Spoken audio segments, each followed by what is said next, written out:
Hello everyone, my self Vinita. So guys, हमने अपनी last video में जो हीरोन्स फॉर्मूला था वो कंप्लीट कर लिया है। तो अगर आपको कोई भी डाउट है, उसमें कोई भी कंसेप्ट उसका समझ नहीं आया, तो आप हमें कमेंट करके बता सकते हैं। मैं कोशिश करूँगी कि आपका डाउट जो है वो क्लियर कर पाऊँ। ठीक है, तो गाइस आज हम नेक्स्ट जो टॉपिक हमारा रहेगा वो लाइन्स एंड एंगल्स का एक नया टॉपिक हम पढ़ेंगे। देखिए, यहाँ पे इस टॉपिक से ही आपको पता चल रहा है लाइन्स एंड एंगल्स। इसमें लाइन्स और एंगल्स की हम बात करेंगे। जो डिफरेंट लाइन्स होती है, दैट मीन्स पैरेलल लाइन्स है, स्ट्रेट लाइन है, आपके पास इंटरसेक्टिंग लाइन्स है, कंकरेंट लाइन्स हैं। ठीक है, एंगल्स आपको पता है, ऑब्ट्यूज, एक्यूट, ये सारे आपके पास एंगल्स होते हैं। इनके बारे में हम प्रॉपर्टीज़ पढ़ेंगे, इनको हम डिस्कस करेंगे कौन सी एंगल का कितना क्या मेजरमेंट होता है, क्या होता है। ठीक है, तो ये हम कंसेप्ट, एक बेसिक सा कंसेप्ट समझेंगे सबसे पहले। तो जो सबसे पहली जो हमारी डेफिनेशन आती है वो आती है पॉइंट की। पॉइंट क्या होता है? ठीक है, so point, first definition is point. देखिए, आप सभी को पता है पॉइंट को आप क्या कहते हैं, एक डॉट होता है पॉइंट। आपने कहीं भी एक छोटा सा डॉट लगा दिया, वो आपका क्या हो गया, पॉइंट हो गया। ठीक है, तो पॉइंट किसी भी चीज़ की क्या बताता है, लोकेशन बताता है। देखा होगा आपने, कभी भी जीपीएस आप यूज़ करते हो तो उसमें भी आपका एक डॉट लगा आता है, तो वो आपकी लोकेशन को मेंशन करता है। तो देखिए, जो पॉइंट होता है, अगर उसको सिंपल लैंग्वेज में हम समझते हैं तो पॉइंट क्या होता है, एक लोकेशन बताता है जिसका कोई डायमेंशन नहीं होता, लेंथ ब्रेथ कुछ भी नहीं होती। ठीक है, तो अगर इसको हम डेफिनेशन की फॉर्म में लिखते हैं तो जो यूक्लिड ने जो आपकी डेफिनेशन दी थी, ठीक है, यूक्लिड ने डेफिनेशन क्या दी थी, a point is that which has no part, which has no part. ये यूक्लिड ने डेफिनेशन दी थी। A point is that which has no part, मतलब नो पार्ट का मतलब क्या है, कोई पार्ट ना होना। अब पार्ट क्या है, जैसे उसका क्या है, लेंथ है, ठीक है, ब्रेथ है, हम इसको इस सेंस में समझेंगे, लेंथ ब्रेथ हाइट जो भी आपके पास, दैट मीन्स डायमेंशन लेस होना। ठीक है, तो इसकी कोई डायमेंशन नहीं होती, कोई साइज नहीं होता। ठीक है, पॉइंट को अगर आप थोड़ा सा डार्क कर दोगे तो और थोड़ा सा हो जाएगा।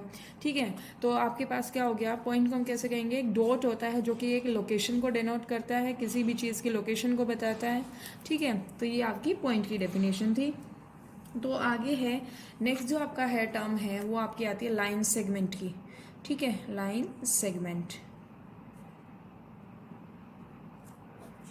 देखिए, लाइन को पढ़ने से पहले हमें लाइन सेगमेंट का पता करेंगे हम सबसे पहले। ठीक है, a part of a line, line तो आपको पता ही है, लाइन आपके पास ये एक मैं सीधी लाइन खींचती हूँ तो एक लाइन हो गया। ठीक है, ये लाइन इधर और इधर आपका दोनों तरफ वेरी करेगी। ये आपका इधर positive axis that is infinity की तरफ बढ़ेगी और इधर भी आपकी इन्फिनिटिव की तरफ बढ़ेगी। ठीक है, तो ये कह रहा है a part of a line with two end points, with two end points is called a line segment. देखिए, part of a line with two end points is called a line segment. ये ऊपर मैंने एक line draw की, ठीक है, line draw कर दी है। अब आपको क्या बताना है, लाइन सेगमेंट बताना है। सेगमेंट का मतलब होता है पोर्शन या पार्ट। ठीक है, तो ये आपके पास एक लाइन थी, एल मान लिया कोई लाइन है। ठीक है, अब यहाँ से और यहाँ तक ये जो बीच वाला पोर्शन है, ये क्या होगा, एक आपका लाइन सेगमेंट होगा। यहाँ पे इसको आप लेट ए और इसको नाम दे दो बी। ठीक है, तो ये दो एंड पॉइंट हो गए, ये एक पॉइंट हो गया, एक ये पॉइंट हो गया। पॉइंट की डेफिनेशन हम ऊपर भी बता सके, जो पॉइंट होता है वो एक सिंपली एक डॉट होता है जो कि किसी की लोकेशन बताता है। ठीक है, तो ये आपके पास एक लाइन थी, लाइन पे यहाँ पे मैंने दो पॉइंट्स लिए, इन दोनों के बीच का जो ये आपका हिस्सा होता है, जो ये पार्ट होता है, ये क्या कहलाता है, लाइन सेगमेंट कहलाता है। ठीक है, तो ये आपके पास लाइन सेगमेंट हो गया। एल कोई लाइन थी, ए बी उसका क्या हो गया, लाइन सेगमेंट हो गया। सेगमेंट का मतलब होता है पार्ट होना। ठीक है, और लाइन सेगमेंट जो ए बी है उसको हम किस तरीके से रिप्रेजेंट करते हैं, वो देखिए क्या होती है। Line segment is represented as AB, ऊपर आपको बार लगाना होगा। ठीक है, तो ए बी के ऊपर जो बार होता है वो क्या होता है, आपका लाइन सेगमेंट को डिनोट करता है। ठीक है, तो कोई भी लाइन है आपके पास, लाइन का जो पार्ट होता है जिसके दो एंड पॉइंट्स हो वो क्या कहलाएगा, लाइन सेगमेंट कहलाएगा। ठीक है, उसको किससे रिप्रेजेंट करते हैं, ए बी के ऊपर आपको एक लाइन ड्रॉ करनी है, दैट मीन्स ए बी के ऊपर आपको क्या करना है, बार, एक तरीके से हम इसको कह सकते हैं। ठीक है, ये इसकी नोटेशन थी, रिप्रेजेंटेशन थी। उसके बाद आती है आपकी थर्ड डेफिनेशन आती है रे की। रे क्या होती है, ठीक है, रे को आपको समझना होगा।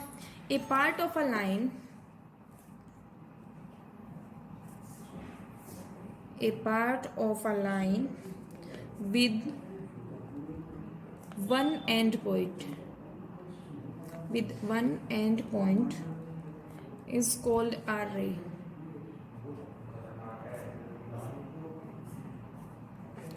ये आप समझिए क्या है। तो देखिए लाइन सेगमेंट और रे के लिए एक लाइन का होना ज़रूरी है। ठीक है, इसने कहा है पार्ट ऑफ अ लाइन और इसने भी कहा है part of line with two end points. जब आपको टू एंड पॉइंट्स दिए जाएं तो वो क्या होता है, आपका लाइन सेगमेंट कहलाता है। और जब आपके पास एक पॉइंट हो तो वो आपका क्या कहलाएगा, रे कहलाएगा। ठीक है, तो इसको हम कैसे डिनोट करेंगे, डिनोट कैसे करते हैं इसको, देखिए लाइन है आपके पास एल, ये एक आपके पास क्या है एल, यहाँ से इसको किस तरीके से करेंगे, देखिए इसने कहा वन एंड पॉइंट है, ये आपके पास एक लाइन है, ये आपका क्या है, एक पॉइंट है, एक पॉइंट है, यहाँ से पॉइंट आपका क्या कहलाया, ये लेट हम इसको नाम दे देते हैं ए। ठीक है, अब देखिए इसका एंड पॉइंट हो गया ये, और ये आपका किस साइड बढ़ रही है, ये इस डायरेक्शन में आपका वेरी कर रहा है, मतलब बढ़ रहा है। ठीक है, तो यहाँ से इसको क्या कहेंगे, ये आपका इस तरीके से लाइन थी। अब देखिए ये आपका क्या है, ए पॉइंट है, और अगर मैं इसको ऐसे इसको यहाँ से हटा देती हूँ तो ए बी ये आपके पास पॉइंट है। ठीक है, तो यहाँ से देखो इसको कैसे रिप्रेजेंट करेंगे, ये पूरा का पूरा जो है, देखिए इसका यहाँ तो एंड पॉइंट खत्म ही हो चुका है। ठीक है, लाइन का पार्ट नहीं है, दैट मीन्स ये स्टार्ट ही यहाँ से हो रहा है, ये आपका पॉइंट ए था, ये बी पॉइंट और ये एल तक जा रहा है, ये लाइन थी आपकी। ठीक है, तो इसको एंड पॉइंट आप कहोगे, ये एंड पॉइंट है। बी आपके पास कोई भी अदर पॉइंट है। ठीक है, तो हम इस ए बी की बात कर नहीं कर रहे, आप लाइन का सेगमेंट की बात नहीं कर रहे, वो कह रहे लाइन के पार्ट की बात करनी है। लाइन का एक पार्ट है जिसका वन एंड पॉइंट हो, वन एंड पॉइंट जैसे ए इसमें क्या है, एक एंड पॉइंट है, एंड पॉइंट आपका जो खत्म हो रहा पार्ट होता है। ठीक है, तो ये आपका एंड पॉइंट हो गया, ए आपका एंड पॉइंट है और बी आपका रेंडमली कोई भी पॉइंट है बी। ठीक है, इसमें आगे कितने ही पॉइंट्स आप आगे लिख सकते हो, यहाँ पे सी भी कर सकते हो, कुछ और भी पॉइंट्स दे सकते हो। ठीक है, तो आपको रे ए बी को कैसे रिप्रेजेंट करते हैं, ray A B represented as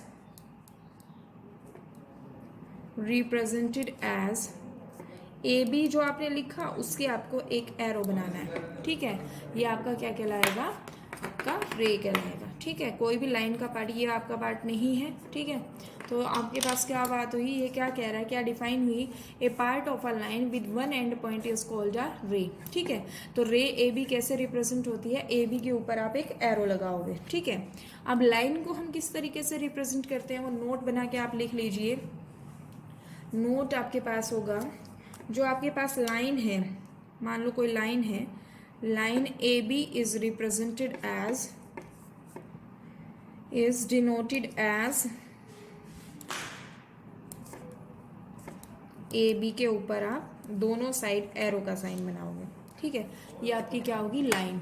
देखिए यहाँ पे मैं मेंशन कर रही हूँ, ये आपका रे ए बी को आपने डिनोट किया है। ठीक है, ये इसका नोटेशन ये है, ये लाइन ए बी का नोटेशन है ये वाला। ठीक है, और ये आपके पास क्या है, लाइन सेगमेंट का नोटेशन है, ए बी के ऊपर आपको क्या करना है, बार लगाना है। ठीक है, तो इन चीज़ों को ध्यान से देखिएगा। लाइन ए बी के ऊपर आप डबल एरो लगाओगे, दोनों साइड एरो का साइन होना चाहिए। रे के ऊपर एक ही एरो का साइन होना चाहिए एक डायरेक्शन में, और लाइन सेगमेंट जो है उसके ऊपर सिंपली बार होना चाहिए। और पॉइंट हम डिफाइन कर ही चुके हैं, जिसके पास कोई भी पार्ट ना हो, दैट मीन्स डायमेंशन लेस हो। ठीक है, वो आपकी क्या कहलाई, ये आपके पास पॉइंट, लाइन सेगमेंट, रे की डेफिनेशन हो गई। अब नेक्स्ट जो आपके पास आता है कॉलिनियर पॉइंट्स का टॉपिक आता है, डिफाइन आएगी, sorry, collinear points. Collinear points क्या होते हैं, if 3 or more points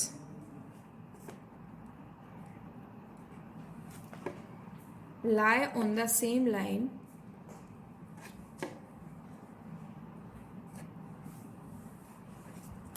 they are called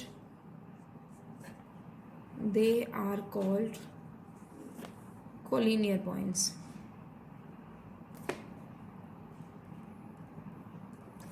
इसने कहा है, देखिए, इफ 3 और मोर पॉइंट्स, 3 या 3 से ज़्यादा points lie on the same line, they are called collinear points. ठीक है, कोई लाइन है आपके पास, आपको पता है लाइन जो होती है वो आपकी किससे मिलके बनती है, आपकी उसमें 2 पॉइंट्स होने चाहिए। ठीक है, आप 2 पॉइंट्स भी कह सकते हो, दोनों पॉइंट्स को दोनों डायरेक्शन में आप बढ़ा सकते हो। ठीक है, तो अब ये कह रहा है कॉलिनियर पॉइंट्स क्या हो गए। देखिए, लीनियर का मतलब एक ही, आपका को जो होता है वो कॉमन होता है। ठीक है, और लीनियर आपका लाइन वाला पार्ट होता है। तो कॉलिनियर एक ही लाइन में होना, कॉलिनियर पॉइंट्स। जैसे मैं एक लाइन ड्रॉ करती हूँ, मेरे पास ये एक लाइन है इस तरीके से। ठीक है, दोनों डायरेक्शन में हम किसी भी डायरेक्शन में इसको बढ़ा सकते हैं। ठीक है, ये आपके पास एक लाइन हो गई। अब यहाँ पे पॉइंट्स है, मान लो ए, बी, सी, डी, ई, कितने भी पॉइंट आप ले सकते हो, 3 से ज़्यादा कोई भी पॉइंट है। ठीक है, तो आपका क्या कहलाता है, कॉलिनियर पॉइंट्स। तो ये जो ए बी सी डी ई है वो सारे के सारे क्या है, कॉलिनियर पॉइंट्स है। ठीक है, ये कॉलिनियर पॉइंट की डेफिनेशन थी। उसके बाद आता है non collinear points. Non collinear points, इसकी डेफिनेशन देखिए, if 3 or more points, if 3 or more points do not lie on the same line, then points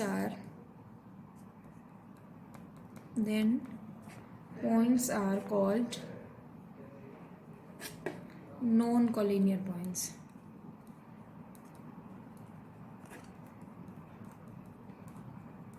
देखिए, जो हमने कॉलिनियर पॉइंट्स की डेफिनेशन पढ़ी है उसका जस्ट अपोजिट होगा। नॉन का मतलब ना होना, कॉलिनियर आपको पता है जो एक ही सेम लाइन में हो। ठीक है, और नॉन कॉलिनियर का मतलब जो एक सेम लाइन पे ना हो।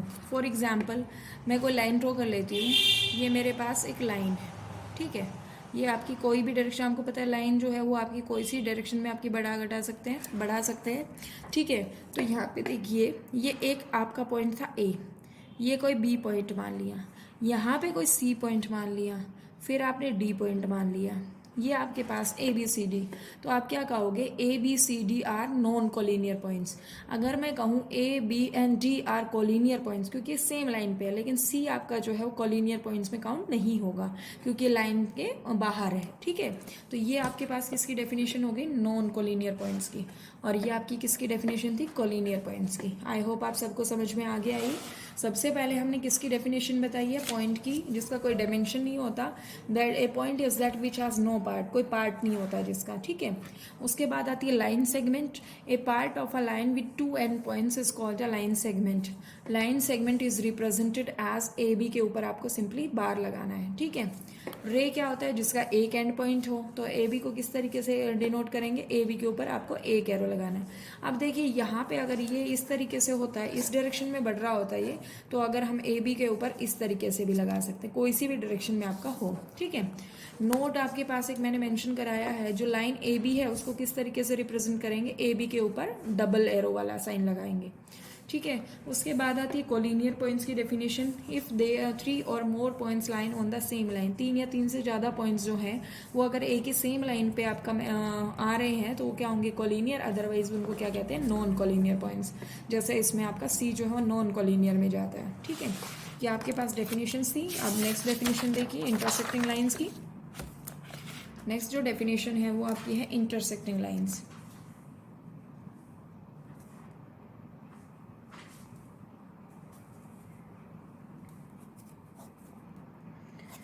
Two lines are said to be intersecting lines. Two lines are said to be intersecting lines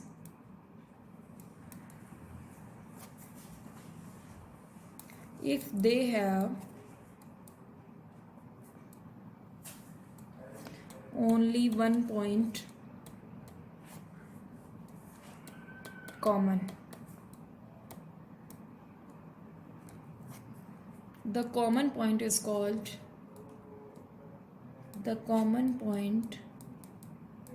is called point of intersection. Point of intersection. देखिए क्या है, दो लाइंस जो है वो क्या कहलाएंगी, इंटरसेक्टिंग कहलाएंगी अगर उनका जो एक point, only one point is common, मतलब एक ही पॉइंट कॉमन हो. The common point is called point of intersection. देखिए मैं दो लाइंस ले लेती हूँ, ये आपके पास दो लाइंस है इस तरीके से, ठीक है, ये आपकी लाइंस है और ये आपकी मान लिया एल लाइन है और ये आपकी क्या है, एम लाइन है. एम और एल दो लाइंस हैं, ये किसी एक पॉइंट पे आके एक दूसरे को क्या करती है, क्रॉस करती है. ठीक है, तो ये पॉइंट आप कोई भी आप मान लीजिए, ये पॉइंट ए मान लिया, तो जो ए पॉइंट है वो क्या कहलाएगा, पॉइंट ऑफ इंटरसेक्शन. और जो एल और एम जो होंगी वो क्या होंगी, इंटरसेक्टिंग लाइंस होंगी. ठीक है, तो पॉइंट ऑफ इंटरसेक्शन का आपका पता होना चाहिए कौन सा पॉइंट ऑफ इंटरसेक्शन होता है और आपके पास इंटरसेक्टिंग लाइंस क्या होती हैं. ठीक है, तो यहाँ पे हम मेंशन कर सकते हैं ए जो है वो क्या कहलाएगा, पॉइंट ए, ये आपके पास है पॉइंट ऑफ इंटरसेक्शन. ठीक है, ये आपकी थी इंटरसेक्टिंग लाइंस की definition.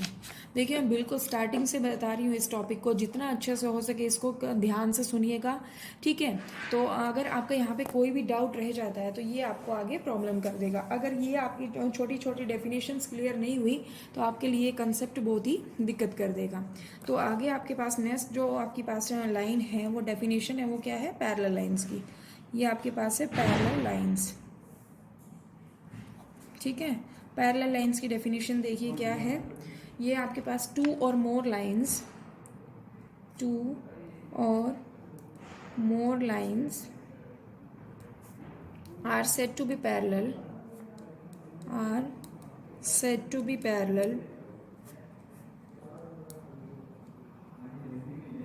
if they lie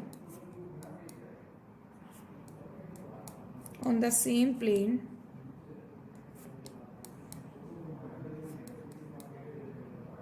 but do not meet each other when produced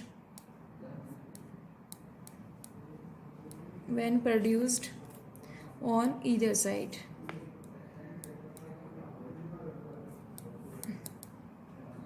देखिए किस तरीके से आपको इसकी डिफाइन करनी है. इसने कहा टू और more lines are said to be parallel if they lie on the same plane, जब वो सेम प्लेन में लाई करे. देखिए ये एक आपका एक प्लेन है. ठीक है, इसमें जो लाइंस होंगी वो आपके कह रहा है कि दो और दो से ज़्यादा लाइंस होगी वो सेम प्लेन में होनी चाहिए, पहली कंडीशन तो ये. But do not meet each other, लेकिन एक दूसरे से कभी मिलती नहीं है. When produce on either side, कोई भी साइड आप उसको बढ़ा लो वो कभी भी मीट नहीं करेगी.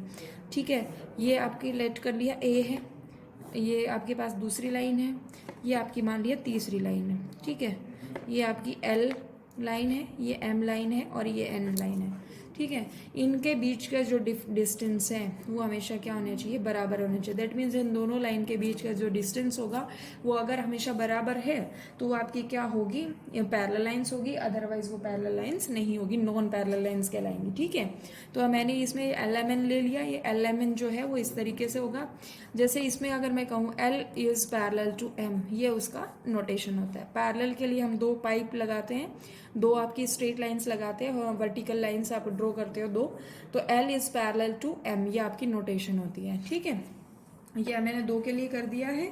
ठीक है, यहाँ हम कह सकते हैं L and M are parallel lines, M and N parallel lines, और अगर एल एम के पैरेलल है, एम एन के पैरेलल है, तो बेसिकली एल जो होगा वो एन के पैरेलल होगा. ठीक है, तो ये कह रहा है, ये आपकी पैरेलल लाइंस की डेफिनेशन थी. अब आपके पास जो नेक्स्ट जो डेफिनेशन आती है वो किसकी आती है, कनकरेंट लाइंस की आती है. CONCURRENT, concurrent lines. ठीक है, ये डेफिनेशन देखिए क्या है. इसमें कहा गया है three or more lines are said to B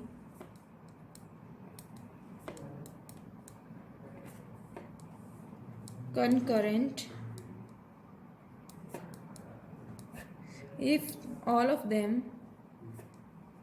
if all of them pass through the same common point. इसने डिफाइन दी है 3 or more lines are said to be concurrent if all of them pass through the same common point. अगर आपके पास सारी की सारी जो lines है वो एक ही कॉमन पॉइंट से पास हो रही हो तो उनको क्या कहते हैं, कॉन्करेंट लाइन्स कहते हैं. देखिए फॉर एग्जांपल मैं ये आपका कुछ लाइन्स ड्रॉ कर देती हूँ. ये आपकी लाइन है, ये आपकी एक लाइन है, यहाँ से एक लाइन मैं ऐसे ड्रॉ कर देती हूँ. ठीक है, फिर मैं यहाँ से लाइन ड्रॉ कर देती हूँ. ये सारी की सारी जो लाइन्स है एल एम एन, इसको पी मान लो. ये सारी की सारी एक ही कॉमन पॉइंट से आपके पास हो रही है. इस पॉइंट को मान लो आप ए. ठीक है, तो ये एक कॉमन पॉइंट से आपकी जा रही है तो ये सारी क्या कहलाएंगी, कॉन्करेंट लाइन्स कहलाएंगी. ठीक है, ये आपके पास था. और इसको हम कह सकते हैं पॉइंट को, जो कॉमन पॉइंट होता है इसको क्या कहते हैं, point A is called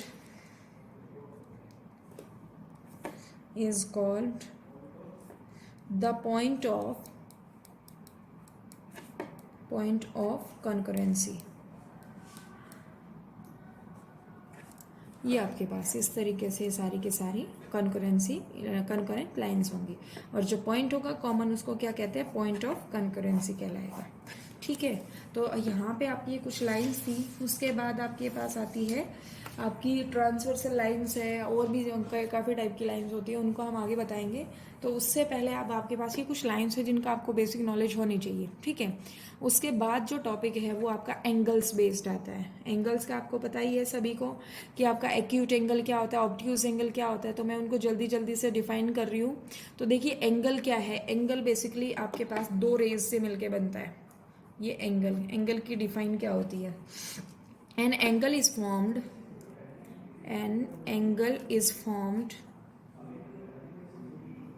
when two rays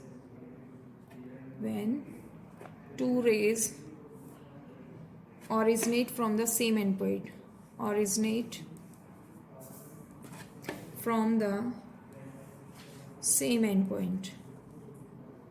same endpoint. ये किसकी डेफिनेशन होती है, एंगल की डेफिनेशन होती है.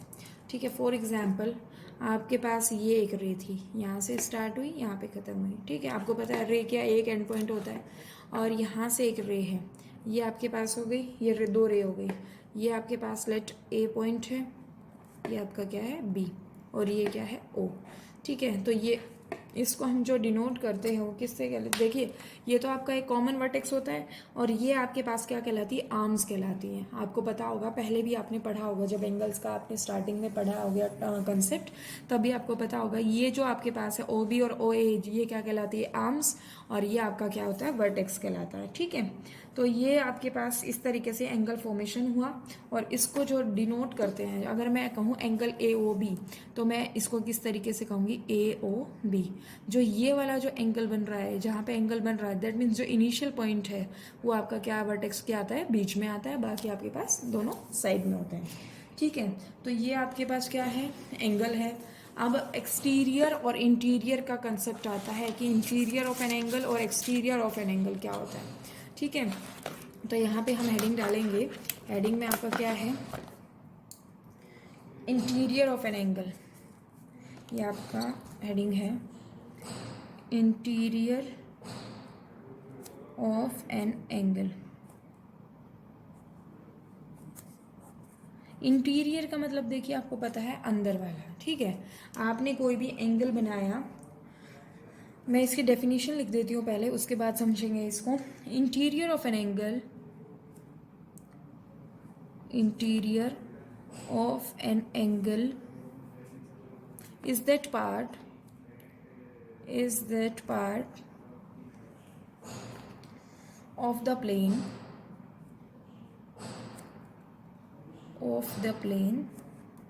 which lies between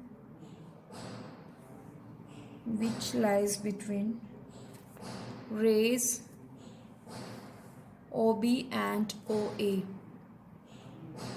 देखिए ये इसने डेफिनेशन क्या कहा, डेफिनेशन में इसने कहा है interior of an angle is that part of the plane which lies between rays O A and O A. Let ये आपके पास कोई एंगल था, ठीक है, ये आपका क्या है बी, और ये क्या है आपका ओ, और ये क्या है आपका ए पॉइंट। तो देखिए इसका जो interior lies between the O B and O A, इन दोनों रेज के बीच में जो आपका लाई करेगा जो पोर्शन प्लेन का, वो क्या कहलाएगा, इंटीरियर। तो इसमें देखिए इनके बीच का जो पोर्शन है वो कौन सा आपका अंदर आ रहा है, ये वाला पोर्शन जो होगा, ये सारा का सारा पोर्शन क्या कहलाएगा, interior of an angle part कहलाएगा। ठीक है, इस तरीके से इसको हम डिनोट कर देते हैं। ये आपका है इंटीरियर ऑफ एंगल का पार्ट। ठीक है, अब नेक्स्ट जो आपके पास आता है वो आता है एक्सटीरियर ऑफ एन एंगल।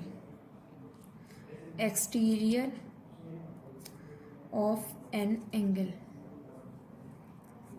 मैं हर एक बेसिक टर्म को समझा रही हूँ स्टार्टिंग से, बिल्कुल स्टार्टिंग से आपको समझा रही हूँ, जो आपने 7th 8th क्लासेस में भी पढ़ लिया है, बिल्कुल वहाँ से मैं इस कंसेप्ट को समझा रही हूँ, तो प्लीज़ इसको ध्यान से देखिएगा।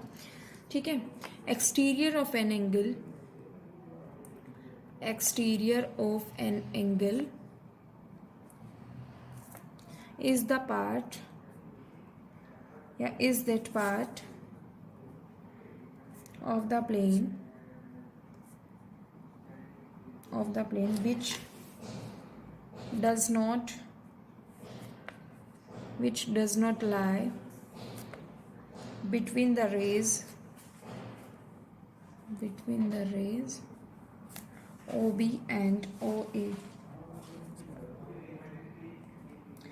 यहाँ पे देखिए इसने कहा आपके पास OB और OA के बीच में जो होता है वो तो आपका क्या कहलाएगा, इंटीरियर पार्ट कहलाएगा, और जो आपका इससे बाहर का पोर्शन है वो क्या कहलाएगा, एक्सटीरियर। एक्सटीरियर मतलब जो ये वाला पोर्शन है, ये आपका क्या कहलाएगा, एक्सटीरियर पार्ट कहलाएगा। ठीक है, कोई प्लेन है आपका, इसके बाहर वाला पोर्शन, ठीक है, अंदर वाला तो एक्सटीरियर हो गया, लेकिन बाहर वाला जो होगा वो क्या होगा, एक्सटीरियर होगा। ठीक है, एक्सटीरियर का मतलब होता है बाहर का पोर्शन, ये पूरा का पूरा जो पोर्शन होगा वो एक्सटीरियर कहलाएगा। ठीक है, उसके बाद मेजरमेंट की यूनिट आपको पता है कि उसको हम डिग्री से नोटेट करते हैं। ठीक है, और उसके बाद आती है कुछ प्रॉपर्टीज़ ना पढ़ के हम उसको सिंपली टाइप ऑफ एंगल्स पढ़ेंगे। आपको पता है कि हम जो दो एंगल्स को ऐड कर सकते हैं, दो एंगल्स को सब्ट्रैक्ट कर सकते हैं, कुछ प्रॉपर्टीज़ होती है। ठीक है, अब जो हमारा जो कंसेप्ट आता है वो टाइप ऑफ एंगल्स आता है बेस्ड ऑन देयर मेजर। ठीक है, यहाँ हेडिंग डाल लेते हैं types of angles,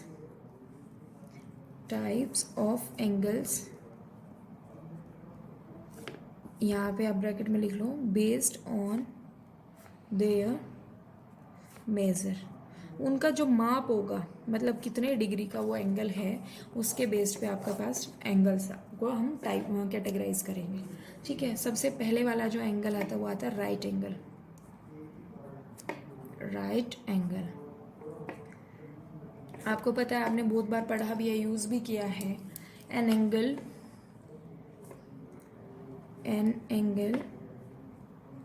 whose measure is 90 degree is called right angle। जिसका जो मेजरमेंट है वो 90 डिग्री, वो क्या कहलाता है, राइट एंगल। देखिए ये सिर्फ फिक्स नहीं होता है कि ये इसी तरीके से हो यहाँ पे। ठीक है, ये आपके पास O पॉइंट मान लिया, ये इस तरीके से आपने बना दिया है। ठीक है, ये आपने A पॉइंट और ये आपका B पॉइंट। ज़रूरी नहीं है कि इसी फॉर्म का हो, कि ऐसे सीधी लाइन हो, वर्टिकल लाइन हो बस। ठीक है, आपके पास ये एंगल इस तरीके से भी बन सकता है। इसको अगर नोटेशन इस तरीके का दिया गया है, ये पहचान होती है कि यहाँ पे एक इस तरीके से आपके पास सिंबल हो, तो वो क्या कहलाता है, राइट एंगल। तो ये भी एक आपका क्या है, राइट एंगल है। ठीक है, तो आप इसको सिर्फ इतने से ही ध्यान मत दीजिएगा इस तरीके का बनेगा तो ही राइट एंगल होगा, वो किसी भी तरीके से आपका बन सकता है। ठीक है, ये आपका इस तरीके से भी हो सकता है, या फिर मैं कहूँ आपका इस तरीके से भी हो सकता है। यहाँ पे ये सिंबल आ गया। ठीक है, ये O है, ये आपने कह दिया A, और ये क्या है आपका B पॉइंट। इस तरीके से भी हो सकता है। तो अपने माइंड से निकाल दीजिए कि जो इस फॉर्मेशन का होगा वही आपका राइट एंगल होगा। वो इस तरीके का अगर सिंबल आ रहा है, एक रेक्टेंगल का हो या स्क्वायर का हो, ये इस तरीके का जब सिंबल आता है तो ये क्या कहलाता है? राइट एंगल कहलाता है। ठीक है, उसके बाद आता है सेकंड जो टॉपिक है, जो सेकंड टाइप है वो आपके पास है एक्यूट एंगल। एक्यूट एंगल कई बार वो क्वेश्चन में मेंशन नहीं करेगा कि ये कितने डिग्री का एंगल, वो सिर्फ मेंशन करेगा ये एक एक्यूट एंगल है, तो आप फाइंड आउट करो कितने डिग्री का होगा। वो क्वेश्चन पे डिपेंड करेगा कि क्वेश्चन किस तरीके का है हमारा। ठीक है, तो आपको सबसे पहले उसका पता होना चाहिए कि एक्यूट एंगल होता क्या है। An angle whose measure is less than 90 degree,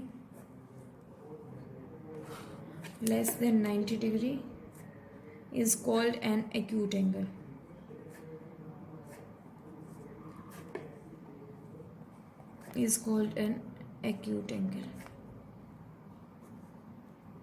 ठीक है, ये आपके पास है।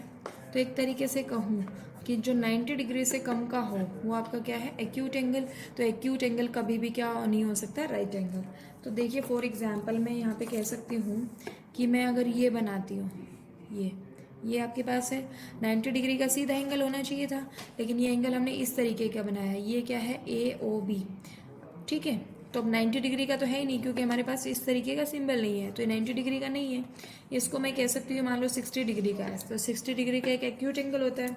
या कोई ट्रेपीजियम आप बना लीजिए, यहाँ पे भी आपके पास एंगल्स होते हैं। तो ये भी आपका क्या होगा? ये आप लेट कर लीजिए 57 डिग्री का है, ये क्या है? 62 डिग्री का है। तो ये भी आपके पास क्या होंगे? ABCD।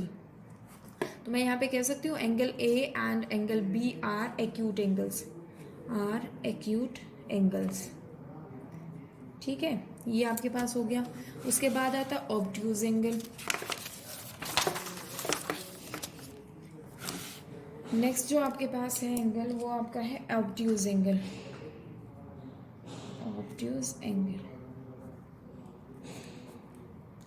एन एंगल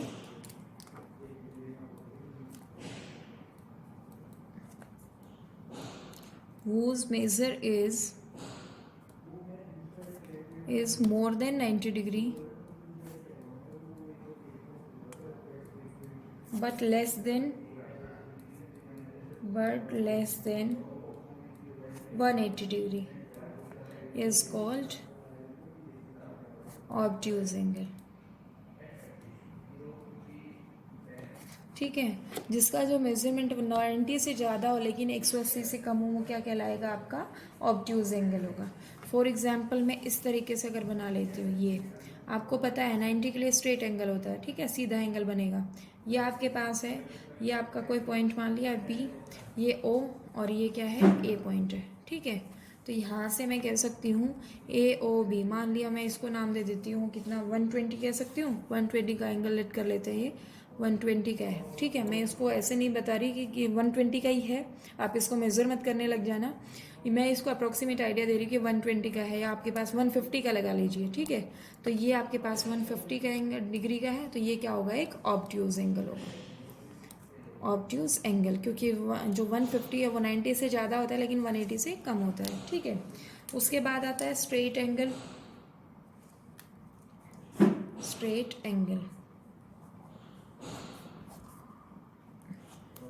तो यहाँ से देखिए स्ट्रेट एंगल क्या होता है? An angle whose measure is 180 degree is called straight angle। देखिए जो एक सीधी लाइन होती है, ये जो एंगल होगा, मान लिया ये O पॉइंट है, ये एंगल जो होगा वो क्या कहलाएगा? आपका 180 डिग्री का। ठीक है, ये आपके पास है इस तरीके से, तो मैं कह सकती हूँ एंगल AOB जो है वो कितना है? 180 डिग्री है। ठीक है, ये आपके पास स्ट्रेट एंगल हो गया। उसके बाद आता है रिफ्लेक्स एंगल। ये आपका क्वेश्चन में भी पूछा जाता है, ये angle reflex angle.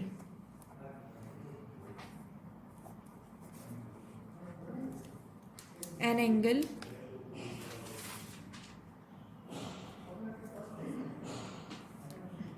whose measure is more than 180 degree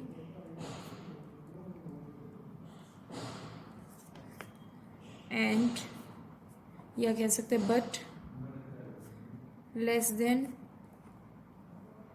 360 degree is called reflex angle. ये आपसे पूछा भी जाएगा क्वेश्चन में आएगा, तब मैं अच्छे से और भी बता दूंगी। तो देखिए किस तरीके से हम इसको बनाते हैं। लेट ये आपने इस तरीके से एंगल बना दिया। अब यहाँ से मैं ये नहीं कह रही, ये वाला पोर्शन, ये वाला जो पोर्शन होगा ये क्या होता है, रिफ्लेक्स, क्योंकि ये 180 से बड़ा हो गया और 360 से छोटा हो गया। आपको पता है जो पॉइंट होता है, एक पूरा गोल जो होता है, सर्कल जो होता है, वो 360 का एंगल होता है उसमें। ठीक है, तो ये आपका पॉइंट क्या है, ओ, ये आपने पॉइंट कह दिया ए, और ये आपके पास हो गया बी पॉइंट। तो देखिए ये वाला जो जिधर मैंने ये सर्कल किया है, ये वाला जो एंगल होगा वो क्या होगा, रिफ्लेक्स एंगल होगा। ठीक है, तो ये क्वेश्चंस में पूछा भी जाता है, तो इसको ध्यान से कीजिएगा। उसके बाद आता है पेयर ऑफ एंगल्स। दो पेयर्स होते हैं, कॉम्प्लीमेंट्री एंगल होता है, एक सप्लीमेंट्री एंगल होता है। ठीक है, उस पर हम डेफिनेशन पे आते हैं। Complementary angles, complementary angles,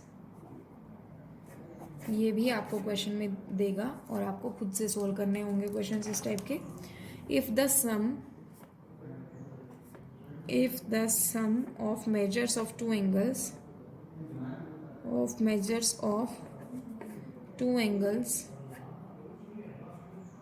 is 90 degree, then these two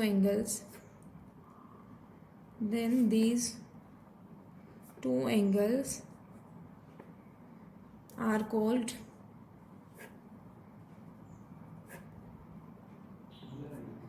complementary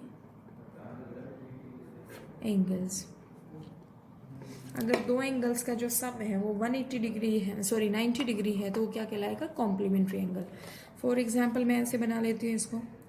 ये आपके पास इस तरीके से है, यहाँ पे आपके पास दो एंगल्स बन रहे, एक एंगल ये है और एक एंगल ये है। ठीक है, ये ओ है, ये पॉइंट को आपने मान लिया ए, ये पॉइंट आपने कोई मान लिया बी, और ये पॉइंट को आपने मान लिया सी। ठीक है, तो आप यहाँ पे क्या कहोगे, ए ओ सी प्लस बी ओ सी, ये कितना होगा, 90 डिग्री। ठीक है, अगर मैं इसको x कह देती हूँ और इसको y कह देती हूँ, यहाँ क्या होगा, x plus y equals to कितना आना चाहिए, 90 डिग्री। ठीक है, तो ये होता है कॉम्प्लीमेंट्री एंगल। उसके बाद आता है सप्लीमेंट्री एंगल्स।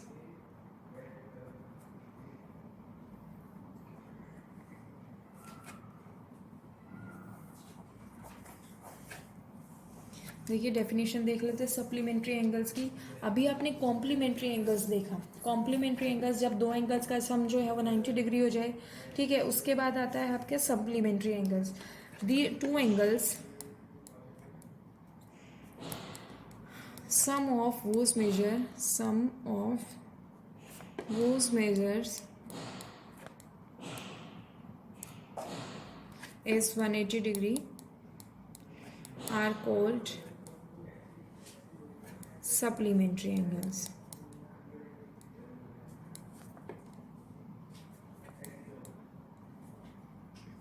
ठीक है, तो देखिए फॉर एग्जांपल मैं इस तरीके से बनाती हूँ। ये आपने इस तरीके से एंगल बना दिया, ये आपका ए पॉइंट हो गया मान लो, ये कोई बी पॉइंट है और ये कोई सी पॉइंट है, और यहाँ पे इसके वर्टेक्स है। ये आपने कह दिया एक्स और ये कितना है वाई।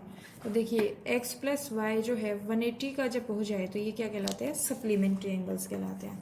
ठीक है, तो मैं कह सकती हूँ x and y both are supplementary angles. ठीक है, तो अब देखिए मैं एक क्वेश्चन दे देती हूँ आपको, आप सोल्व कर लेते हैं। चलिए, क्वेश्चन है आपके पास। क्वेश्चन में कहा गया है find the major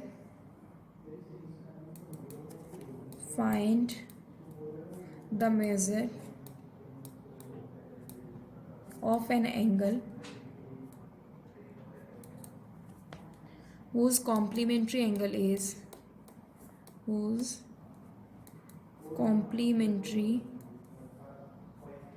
angle is 63 degree। इसने कहा है find the measure of an angle whose complementary angle is 63। देखिए आपको पता है कि जो एंगल होता है उनका जो अगर दो एंगल्स का सम अगर 90 डिग्री हो रहा है तो आपके पास क्या होता है कॉम्प्लीमेंट्री। एक एंगल दे दिया, दूसरा हमें फाइंड आउट करना है। तो इसका सोल्यूशन क्या करेंगे, let the measure be x. आप इसको डायरेक्टली भी बता सकते हो, 90 में से 63 को माइनस कर लो वो आ जाएगा। तो late the measure of angle, ये आपने क्या मान लिया एक्स, बी एक्स। अब देखिए दो एंगल्स का सम है, एक्स प्लस वाई आपके पास 90 डिग्री है, तो आपके पास एक एंगल क्या होगा, अगर एक एंगल आपको दिया तो दूसरा आपका 90 माइनस एक्स हो जाएगा। तो इसका जो कॉम्प्लीमेंट्री होगा, इसका तरीका बता रही हूँ किस तरीके से होगा, ठीक है। इस कॉम्प्लीमेंट्री एंगल विल बी, इस complementary angle will be 90 minus x. ठीक है, मैं इसको प्रॉपर तरीके से सोल्व करना बता रही हूँ क्यों, आपके अगर पेपर में आ जाता है तो किस तरीके से होगा। देखिए आपको कॉम्प्लीमेंट्री एंगल दिया हुआ है, तो मैं इसमें अकॉर्डिंग टू क्वेश्चन कह सकती हूँ, या given, it is given that, यहाँ से कह सकते हैं इट इज़ गिवन दैट, ये आपको दिया हुआ है 90 डिग्री माइनस एक्स जो है वो कितना है 63 के बराबर है। तो ये क्या हो जाएगा 90 माइनस 63 डिग्री इक्वल्स टू क्या होगा एक्स। तो यहाँ से एक्स की वैल्यू कितनी आएगी, ये आएगी 27। तो देखिए मैंने उसको पहले भी आपको बताया था, अगर ऑप्शनल है तो 90 में से डायरेक्टली 63 को माइनस कीजिए। अगर आपको सब्जेक्टिव क्वेश्चन है, मतलब सोल्व करना पूछा हुआ उसने, तो इस तरीके से आप इसको सोल्व करोगे, ठीक है। So measure of the complementary angle is